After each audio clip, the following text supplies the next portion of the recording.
بسم اللہ الرحمن الرحیم الحمد للہ وصلی اللہ وسلم علی رسول اللہ اما بعد اہلا وسہلا کتاب التوحید کی کلاس نمبر 16 میں آپ سب کو خوش آمدید کہتا ہوں، جس میں ہم چیپٹر نمبر 15 کو انشاءاللہ پڑھیں گے اور سمجھیں گے۔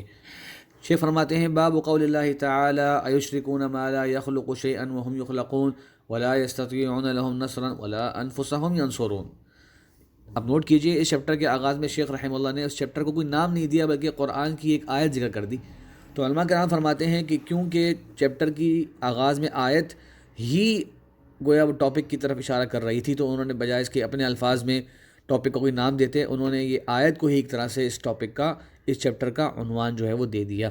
اور اس کا عنوان ہم یہ سمجھ سکتے ہیں کہ اللہ تبارک و تعالی کی قدرت کی عظمت جو خالق ہے، اور مخلوق کی کمزوری یا مخلوق کا عاجز ہونا۔ تو اللہ تبارک و تعالی خالق کی عظمت و قدرت، اور اس کے مقابل مخلوق جو ہے اس کا عاجز اور کمزور ہونا، یہ اس چیپٹر کا ایک مضمون ہے، ٹھیک ہے۔ تو شیخ رحمہ اللہ نے اس کی وضاحت میں 5 دلائل ذکر کیے ہیں، 2 آیات ہیں اور 3 اس کے اندر احادیث ہیں۔ آئیے انشاءاللہ ان کا معنی جاننے کی کوشش کرتے ہیں۔ فرمایا قال اللہ تعالی ایشرکون ما لا یخلق شیئا وهم یخلقون ولا یستطیعون لهم نصرا ولا انفسهم ینصرون۔ کہتے ہیں کیا یہ اللہ تعالیٰ کے ساتھ انہیں شریک کرتے ہیں جو خود کسی بھی شے کے خالق نہیں ہیں؟ جنہیں اللہ کے ساتھ شریک ٹھہرایا جا رہا ہے وہ تو کسی چیز کے خالق نہیں ہیں، ولا وهم یخلقون، بلکہ وہ خود مخلوق ہیں۔ 2 پہلوؤں سے ان کے شرک کی نفی ہوئی۔ ایک یہ کہ جنہیں تم اللہ کے ساتھ شریک ٹھہراتے ہو، چاہے وہ پتھر ہوں، چاہے وہ درخت ہوں، چاہے وہ نبی ہوں، چاہے وہ ولی ہوں، چاہے فرشتے ہوں، جن کو شریک ٹھہرایا جاتا ہے،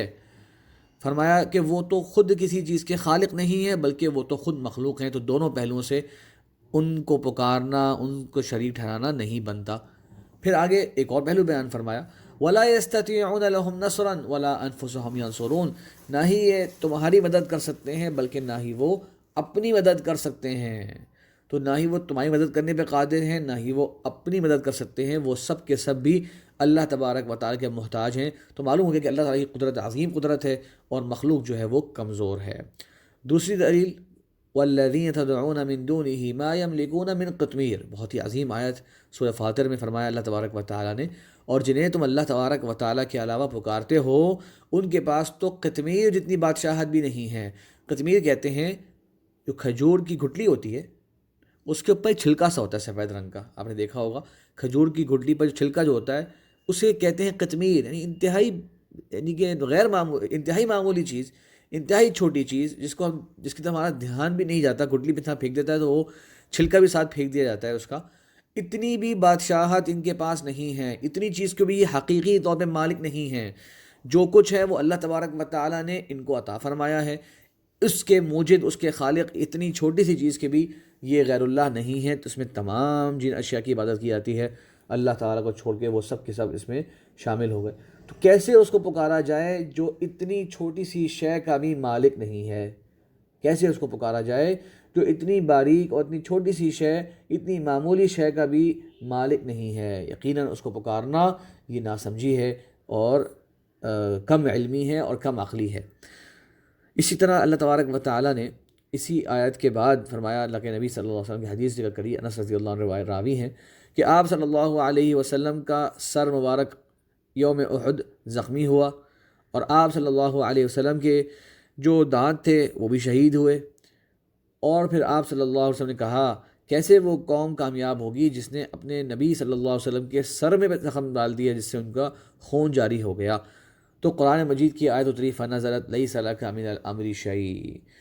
تو اس آیت کا معنی یہ ہے کہ اللہ تبارک و تعالیٰ اپنے نبی صلی اللہ علیہ وسلم کو بیان فرما رہے ہیں کہ اے نبی صلی اللہ علیہ وسلم، ان کی کامیابی اور ان کی ہدایت، کہ یہ ہدایت پر آ جائیں جو آپ کی خواہش و طلب ہے، یہ آپ کے سپرد نہیں ہے یہ معاملہ،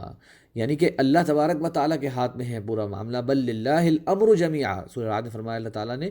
کہ تمام کا تمام فیصلہ اور حکم جو ہے وہ اللہ تبارک و تعالیٰ کا ہوتا ہے۔ تو اس لیے نبی صلی اللہ علیہ وسلم کو تسلی دی جا رہی ہے کہ آپ ایسی بات کہہ کے آپ اپنے آپ کو غم میں نہ ڈالیں کہ کس طرح سے انہوں نے آپ صلی اللہ علیہ وسلم کو جو ہے زخمی کیا اس موقع پر۔ تو فرمایا لیس لک من الامر شیء، کہ آپ کے ذمے یہ بات نہیں۔ تو سوچیے، ذرا غور کیجئے کہ اگر عظیم ترین مخلوق آپ صلی اللہ علیہ وسلم، اللہ کے عظیم ترین شخصیت، اللہ تعالیٰ کے عظیم مقرب بندے، اگر ان کے بھی ذمے، ان کے بھی ہاتھ میں جو ہے ہدایت یا بھلائی پہنچانا کسی تک نہیں ممکن، تو اور جو ہیں ان کو تو بالاولیٰ ممکن نہیں ہوگا۔ تو غیر اللہ کو پکارنا، چاہے وہ کوئی بھی ہو، ان کو پکارنا، ان سے امید طلب کرنا، ان سے حاجتیں مانگنا، یہ کتاب و سنت کی سخت مخالفت ہے، اور کتاب و سنت کے تمام مضامین جو ہیں وہ بندوں کو اللہ تبارک و تعالیٰ کی طرف رجوع کرنے اور اللہ ہی سے مدد مانگنے اور غیر اللہ کے سامنے عاجزی اختیار نہ کرنے کا ہی جو ہے وہ درس دیتے ہیں۔ چوتھی بات، عاجزی سے مراد یعنی کہ اتنا انسان کمزور پڑ جائے کہ سمجھے کہ یہ میری حاجت پوری کر دیں گے، بلکہ اللہ تبارک و تعالیٰ ہی آپ کی مدد کرنے پر قادر ہے، اور اللہ تبارک و تعالیٰ ہی اپنے بندوں کی نصرت فرماتا ہے۔ چوتھی دلیل فرماتے ہیں، عبداللہ بن عمر رضی اللہ عنہ اس کے راوی ہیں کہ آپ صلی اللہ علیہ وسلم نے، بہت لمبی حدیث ہے، ایک مرتبہ آپ صلی اللہ علیہ وسلم نے رکوع سے سر اٹھایا اور آخری رکعت تھی فجر کی نماز میں، تو پھر آپ صلی اللہ علیہ وسلم نے لعنت فرمانا شروع کر دی کچھ مخصوص کفار پر۔ فرمایا اللہم لعن فلانا و فلانا، یا اللہ تعالیٰ اس پر لعنت بھیج، اس پہ لعنت بھیج، سمیع اللہ لمن حمیدہ ربنا ولک الحمد کہنے کے بعد پھر اللہ تبارک و تعالیٰ نے یہ آیت اتار دی، لیس لک من الامر شیء۔ اور ایک روایت میں ان شخصیات کا نام بھی ملتا ہے کہ جن کے بارے میں اپنے لعنت کے الفاظ کہے، صفوان بن امیہ و سہیل بن عمر اور حارث بن ہشام، تو یہ آیت اتری لیس لک من الامر شیء۔ تو اس میں معلوم یہ ہوا، اس آیت کا مقصد اور اس حدیث کا مقصد یہ ہے کہ اللہ کے نبی صلی اللہ علیہ وسلم کو لگا کہ یہ لوگ اتنے برے ہیں، اتنا تکلیف دے چکے ہیں، اتنا نقصان پہنچا چکے ہیں، مسلمانوں کو طرح طرح کی تکلیفیں دے چکے ہیں، تو یا اللہ تو ان کو اپنی رحمت سے دور کر دے، یا اللہ پہ لعنت بھیج۔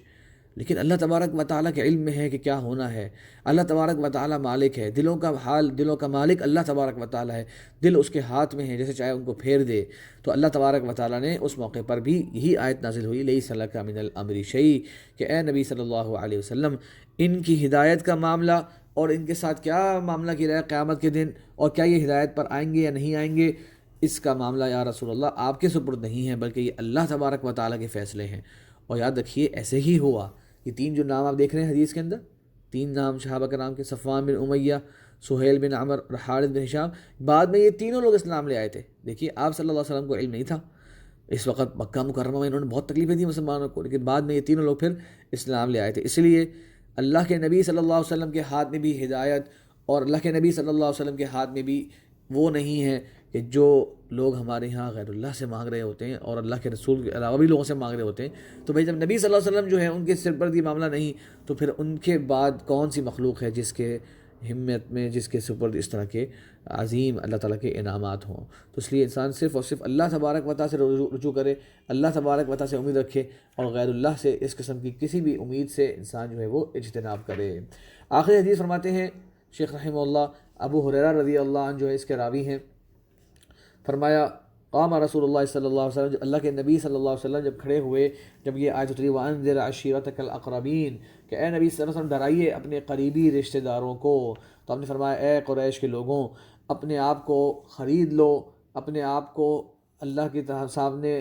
بیچ دو، یعنی کہ اپنے آپ کو اسلام کی سپرد کر دو، اپنے آپ کو اللہ کے سپرد کر دو، اپنے نفس کو جو ہے وہ بیچ دو، اپنے آپ کو اللہ تعالیٰ کے سپرد کر دو۔ لا اغنی عنکم من اللہ شیئا، کیونکہ میں اللہ تبارک و تعالیٰ کے ہاں تمہارے کسی کام نہیں آ سکوں گا۔ پھر آپ صلی اللہ علیہ وسلم نے اپنے قریبی عزیز رشتہ داروں کو بلایا، یا عباس بن عبد المطلب لا اغنی عنک من اللہ شیئا، اے میرے چچا عباس، میں اللہ تبارک و تعالیٰ کے سامنے آپ کے کسی کام نہیں آ سکوں گا۔ یا صفیہ عمۃ رسول اللہ، اے صفیہ جو کہ اللہ کے نبی صلی اللہ علیہ وسلم کی پھپھی تھی، کہا کہ ایک اور روایت میں آتا ہے کہ فرمایا آج مجھ سے جو مانگنا ہے مانگ لیجئے، میں کل قیامت کے دن آپ کے کام نہیں آ سکوں گا۔ پھر اپنی بیٹی فاطمہ بنت محمد کو کہا سلینی من مالی ما شئتی، میرے مال میں سے جو مانگ سکتی ہو آج دنیا میں مانگ لو، میں کل قیامت کے دن تمہارے کام نہیں آؤں گا۔ تو معلوم ہوا کہ قیامت کے دن نجات اور کس کا ٹھکانہ کیا ہوگا،